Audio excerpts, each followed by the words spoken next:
corporation is a legal entity owned by stockholders, each with limited liability. It raises capital by issuing stocks, which represents ownership, and bonds, which represents debt. Corporations can be closely held with private stock or publicly held where shares are traded on the open market. Their advantages include raising large amounts of capital, permanence beyond the founders, and flexibility through transferable stock.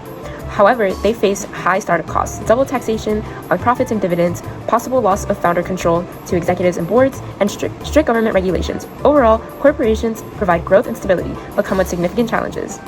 On to the skit for further understanding. Should I incorporate my business or not? I can't decide. Yes, if you incorporate, you can raise tons of money by selling shares. Investors love that. And you can raise money by selling bonds. That's when you promise to pay back the money with interest at set time. So, stocks and bonds, and the business keeps going even if I leave? Exactly. Stocks have permanence, so the business outlives its founders. Wow, that sounds amazing! But there's a downside. Starting a corporation is expensive. Legal fees, paperwork, and you need a certificate of incorporation. And there's double taxation. The corporations pay taxes on profit, and then shareholders get taxed again on dividends. Double? Like paying for the same thing twice? Yeah. Plus, founders can lose control. Shareholders elect the board, and executives run the daily business. And don't forget, corporations must follow the strict regulations, file reports, follow SEC rules, and zoning laws. So, huge capital and permanence, but expenses, double taxation, loss of control, and lots of regulations. Big rewards. Big responsibilities. Maybe I should just start eliminating that instead. Ever wonder how companies get bigger or expand their reach?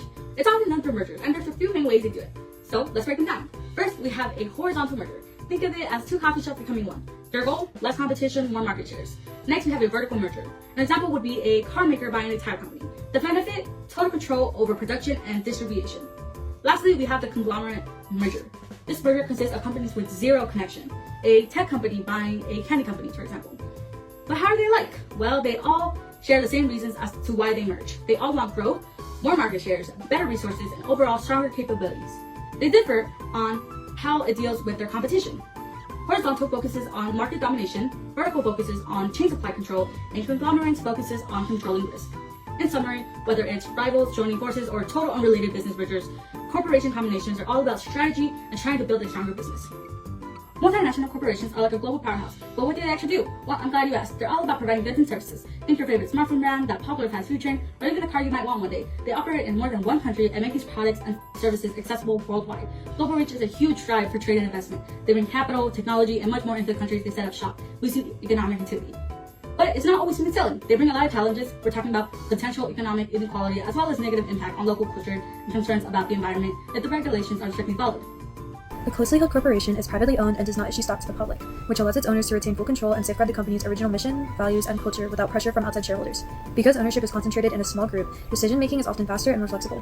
A well-known example is Cargill, a family-owned company that maintains control within a limited circle rather than opening itself up to public investors. In contrast, a publicly held corporation sells stock to the general public, which provides access to large amounts of capital for expansion, product development, acquisitions, and paying off debt.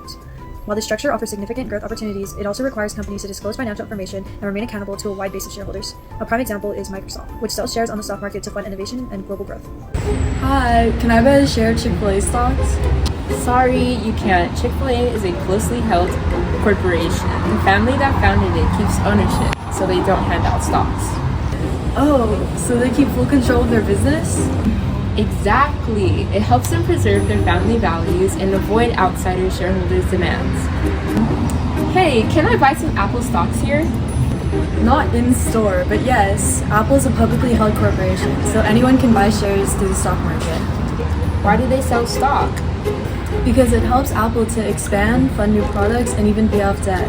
One example of a horizontal merger is Disney and 21st Century Fox, which merged in 2019.